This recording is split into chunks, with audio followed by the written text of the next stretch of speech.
Hi guys, welcome to our second set of lecture notes. Today we're going to be talking about advertising. Advertising is important in this unit on market structures because in some markets, like monopolistic competition for example, you have hundreds of different competitors who are trying to sell similar but slightly different products. How do you get someone to buy your product over buying someone else's? One really key way of doing that is through advertising. So we're going to go through some different types of advertising techniques and look at how do you convince others that yours is the best product, and what are some strategies that companies use to do that. And you should make sure that you've downloaded the notes outline from Schoology to follow along and complete, and you will submit that to Schoology to show that you've gone through and looked at the notes. So to start here, we're going to look at something kind of an overall concept, which is called marketing. Marketing is everything that takes place between the production of a product and the purchase of a product. So anything that your company can do between making your good and selling your good to get people to know what your product is and to get people to buy your product. So some examples are the 4 P's of marketing as they're listed here. A product, you must differentiate your product. So again, if you're walking down that toothpaste aisle in Walmart and you're thinking, which toothpaste do I buy? You have to look at what makes each toothpaste unique. If you look, you can see some have different flavors, some include other types of ingredients, some are whitening. Okay, they're differentiating their product from someone else's so that you buy their product. The price means you need to figure out what price you're going to charge. In some markets, especially monopolistic competition and oligopolies, where you have competition, you have some control over the price, and you want to make sure you cover your costs, but you also want to make sure that you make a profit, but you also want to make sure you're affordable. And so you've got to find that perfect price point where people are willing to pay that price, but you're still going to cover all of your costs and make a profit. You also need to be in the right place at the right time. So you need to make sure that you are providing a good that people need, that is relevant, and that you're advertising it in places that people will see. I had forgot we hadn't had TV in a really long time in our house, just regular TV. And when we had got it back, we were watching a kids channel, and there were tons and tons and tons of commercials for like children's cereal, like Lucky Charms or toys. Those commercials are placed in the right place at the right time. They're advertising to children at a time when children would be watching television. And lastly is your promotion or your advertising. If the consumer doesn't know about the product, they're not going to buy it. So you need to make sure that your name gets out there and your product gets out there. So what are the benefits of advertising? It's going to provide information. So, the basics of advertising is it's going to let people know if it goes on sale, what the price is, if you've made improvements, if there's any warranties. It's also going to show your price. And so you can say like, hey, we've got a sale, or our product is better than someone else's through our competition. It also usually will help cover the cost because it will increase demand for your product. So you might have to pay money to advertise on television or advertise in a magazine or on social media, but usually the amount of interest that you generate should increase your sales and cover the cost of that advertising. Some of the costs then of advertising is sometimes that information can be misleading. So we have to, again, look critically sometimes at advertisements to make sure what they're promising is actually something their product can do. Sometimes it does lead to higher prices. If you're not selling enough to cover your costs, a lot of times those cost cents are passed on to consumers and they raise their price. And I think we all know this. Sometimes we're tempted to buy products that we don't need because we've seen a commercial or an advertisement for it.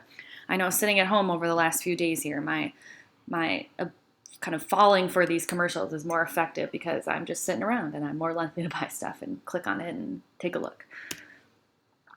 Okay, so one thing advertisers need to do then is they need to target populations. So they're going to be looking at specific groups of who is going to buy my product.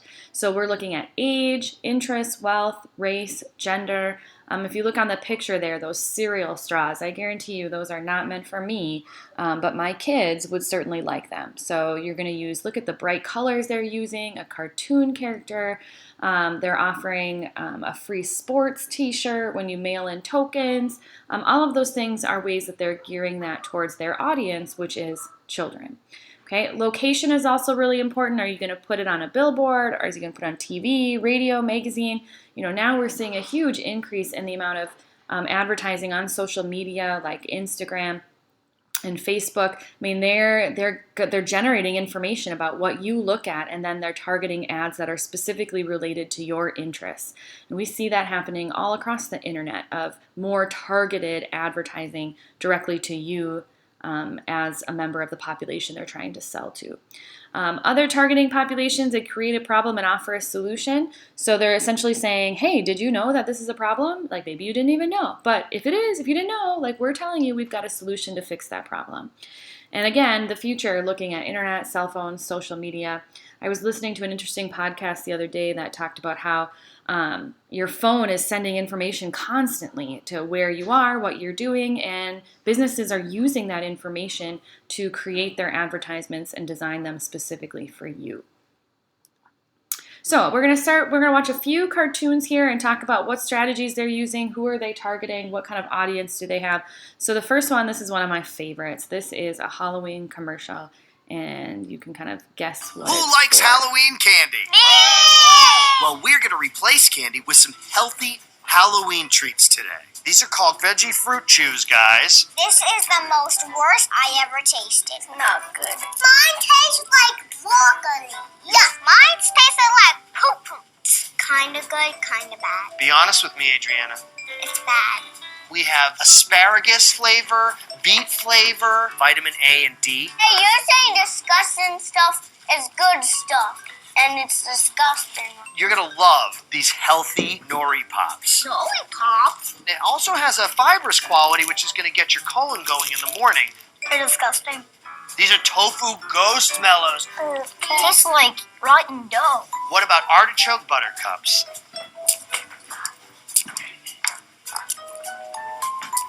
I threw up. You threw up? Okay. They're delicious, healthy cupcakes. It tastes like poopy pinata. Counting riboflavin. B12. B12 is like the best treat you can get on Halloween. It's like the worst thing I've ever tasted. I think I need water. These are the treats that are replacing candy on Halloween. How do you like Halloween without candy? I want candy!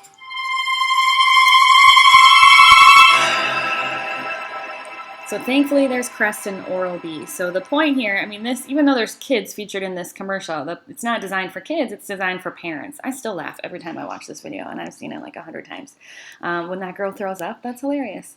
But it's the idea that we're not going to get rid of candy. Candy's going to stick around. So to fix that problem, we are going to provide you with the best toothpaste and the best toothbrushes of Crest and Oral-B to fix any problems candy might cause. So it's meant, it's meant to be funny, and it's meant to connect to parents to say, we hear ya, there's a problem here, but we can fix that problem. Okay, the next one, maybe some of you have seen this one before. It's called Chunky Style Milk. I'm going to open up the YouTube here and start from the beginning. Say some chunks for me. Here we go. Wireless for $20 a month. That's not right. It's right, all right. Now, Chunky Style Milk, that's not right. I choose Chunky Style Milk because it has the wholesome chunks growing kids need, unlike Smooth Style Milk. Hey, guys, say some chunks for me. Oh, that's not right. Kind of like your wireless bill. Mint Mobile is easy, online, and just $20 a month. Right now, buy 1 month and get 2 months free at mintmobile.com.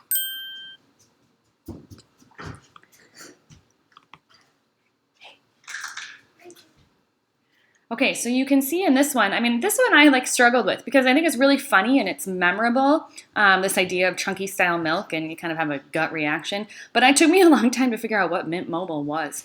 So I think you have to make sure you're really clear, too, about what your product is and what you're selling. I still think it's cell phones, right? Cell phones? But, something that will stick with people and be in their memory that they'll remember in the future.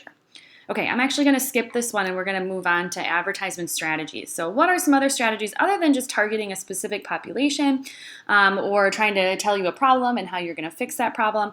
Advertisers can also use different types of strategies to get you to understand their product better or to convince you to buy their product. So one is a slogan, which is some kind of catchy phrase or song that is attached to a product. So for example, you can see the Skittles commercial there, Taste the Rainbow. That is their slogan. And when you hear Taste the Rainbow, you associate that with Skittles. Lots of commercials have songs. I mean, my kids are singing songs all of the time that they hear on the radio that are related to products, like the Save Big Money at Menards. My kids sing that all the time because that's a really catchy song that then people remember, and it might mean they're more likely to shop there. Rational appeal means that they're relying on your logic or your intelligence. So like smart people would buy this, or doesn't it make sense? They'll use terms like that to say, oh, like this is something you need in your life. And that's what a rational person would do. An emotional appeal, there are several types of emotional appeal, but they're ways to tap into your emotions and have you experience an emotion. So one of the probably most popular ones is to use a testimonial. Some kind of person, oftentimes famous people, saying that they use the product, and if they use it, then it makes you think that you should be using it too.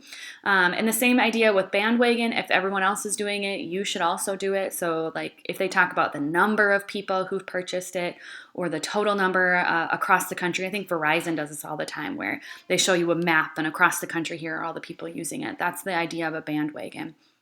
And then the same thing with popularity. If you use this product, you will become more popular by using it. So here's some examples of that. This is the one with, again, another testimonial here. This is a Got Milk campaign with The Rock. We're out of milk. Mister, up there. I'm sorry, honey. Gotta go. Don't you ever be sad. Lean on me when times are bad. Just hold Milk. 'cause I'm ready. Ladies, gotta go to work. So again, protein to start your day. If The Rock can go through all of that to get milk, then you certainly could go through all that to get milk too for you and your family. So using that famous person. Here's other examples of testimonials.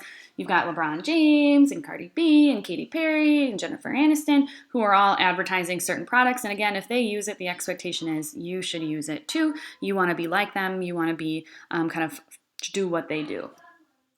Other things that we can see for strategies, using words like luxury, beautiful, paradise, economical to evoke positive feelings. Again, a way to evoke an emotion. So you can see the terms being used. Happiness is measured in miles.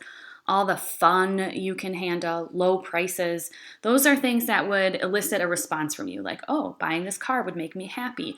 Going on this vacation, it's tons of fun, okay? Or I'm going to get a really good deal on those low prices for the cell phones. Those words alone can elicit an emotion inside of you. Other strategies then are ways in which they use language. So, for example, the Weasel claim is that Listerine fights bad breath. It doesn't say that it stops it, it just says that it fights it. So a Weasel claim essentially is saying, this is something that we can attempt to tackle, but it's not saying they're actually solving the problem. So you can see the Colgate commercial in the top right there, Activate Salt fights germs for healthy gums and teeth. It doesn't say that it's going to heal your gums or improve them, it just says it's fighting germs. So it doesn't say it's going to eliminate them. That's a Weasel claim. An unfinished claim is where they're saying that they're going to give you or do something, but they don't really finish that claim. So Magnavox gives you more. Like more of what? What exactly am I getting more of? We're different and unique. That one, again, is showing that they stand out above all the rest. So there's no other mascara like it. It doesn't tell you what makes it special. It just says no others is like us. And so trying to make it sound like you're the extra special one that no one else can be like is a strategy that advertisers can use. The water is wet claim means that they're telling you something that's obvious.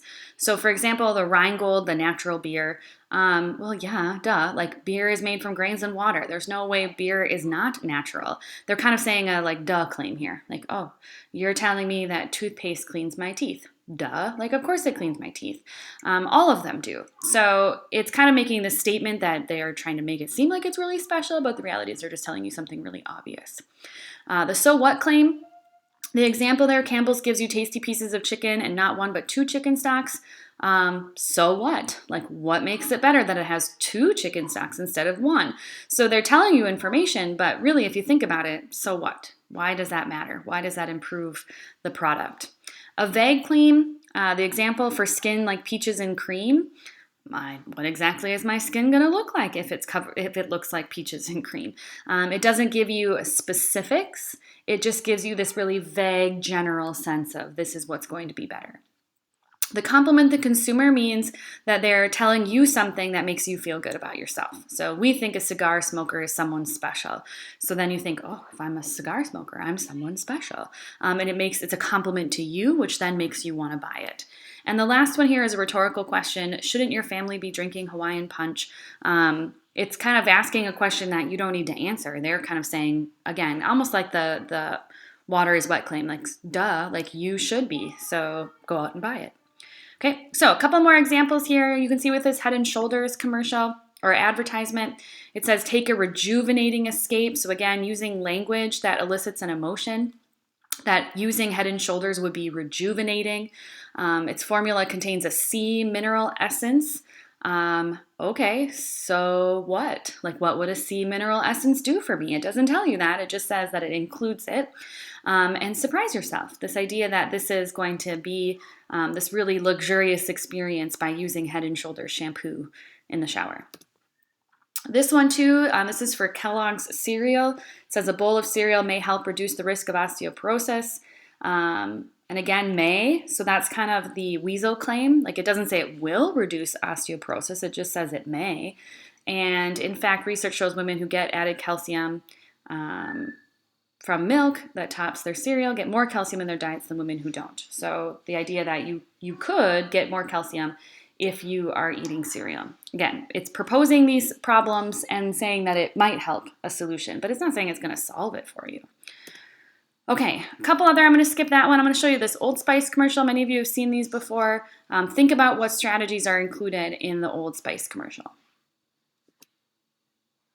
Hello, ladies. How are you? Fantastic. Does your man look like me? No. Can he smell like me? Yes. Should he use Old Spice body wash? I don't know. Do you like the smell of adventure? Do you want a man who smells like he can bake you a gourmet cake in the dream kitchen he built for you with his own hands? Of course you do. Swan dive into the best night of your life. So, ladies, should your man smell like an Old Spice man? You tell me. So they use that slogan, smell like a man, this idea that this is the way a man should smell like. Again, these are very vague claims. Should your man smell like a man who can build a kitchen or swan dive into that pool? What exactly does that man smell like? I'm not really sure, but they're telling you that if you use Old Spice, you're going to smell like that kind of man. And it's not a very clear claim, but it's these were very, very popular commercials that got people to go out and buy Old Spice because of the appeal of that particular man in the commercial and the claims that they were making. Okay, one final one here. This is an M&M's commercial. Ow! All right, guys, come on. Get your foot out! Cut it out! Get your foot off of him. Quit it! Hey, watch it. Hey, stop! Ow! Cut it out! I'm not doing anything. Ow, quit it! Okay, do I have to break you guys apart? He started it! Stop it! You All right. stop. Stop it, guys. Come on. Stop touching me. Okay, that's it. If you don't stop, I will eat all of you alive right now. I prefer the break us apart option. Introducing the M&M's chocolate bar. So again, you can see the use of a testimonial. They've got a celebrity in there. You've got a recognizable slogan and characters from M&M that are being used, but now they're showing you a new product. Excuse me. So now you can see how we're expanding our product line into something familiar, but it's a little bit different. And again, they're using humor and a famous person to get that message across. Okay, last slide here then, some relevant facts about advertising. Advertising is huge. Advertisers spend about $200 billion a year on just television advertising alone. And the average cost for a Super Bowl ad, the Super Bowl was a couple months ago, those ads are over almost $3 million for 30 seconds. So that M&M commercial you just watched, that was a Super Bowl ad a couple years ago, and it cost them almost $3 million to air that ad. So obviously advertising is powerful and advertising works, and it does make your product stand out over others, because otherwise businesses would not be spending this kind of money to advertise their product. And really the important thing here is that if you look at that last slide, winning brands combine powerful, meaningful, inspirational messages delivered in ways that touch their audiences with great products and services that perform to expectations, are credible and trustworthy. So it doesn't matter how good your advertising is if your product isn't good. You still need to make sure that you are producing a product that is good, that lives up to the advertising. Otherwise, people might buy it once, but they're not going to come back and buy it again. So the advertisement can only get you so far. You really need to make sure you're making a product that is also one that people like and will continue to purchase. Okay, that's it for today. If you've got any questions, again, check Schoology for when my office hours will be, and you can connect with me that way. The next assignment will be looking at some advertisements yourself. So you're going to be choosing some advertisements, and they could be from television, they could be from social media or the internet, and doing an analysis of them. What kinds of strategies are they using? What kinds of emotions? Who are they targeting? Thinking about these different strategies and examples that we looked at in these notes. So let me know if you have questions. As always, feel free to email me anytime. Make sure you submit your notes outline to Schoology so that I know that you've gone through and listened to the notes, and I will check back in with you soon. See you later.